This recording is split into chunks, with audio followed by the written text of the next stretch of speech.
माहौल के इशू को समझते हैं, जांचते हैं, उनकी मदद हमने हासिल की। मसूद लोहार साहब हमारे पास आए और उन्होंने कहा कि आप हमें फैसिलिटेट करें, जगह प्रोवाइड करें, इनेबलिंग एनवायरनमेंट क्रिएट करें। हम जो हमारे लोकल इंडिजिनस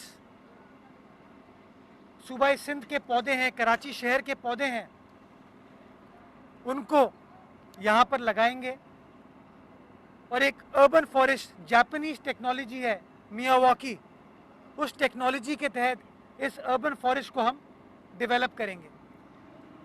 तो गोया ये फैसला हुआ सिंध हुकूमत का, एनवायरनमेंट डिपार्टमेंट का, ज़िलाई इंतज़ामिया का और SRO NGO का कि एक पब्लिक प्राइवेट पार्टनरशिप में इस जगह को डेवलप किया जाए ताकि अपनी साहिली पट्टी को हम बेहतर बना सकें, अपने माहौल को हम बेहतर बना सकें।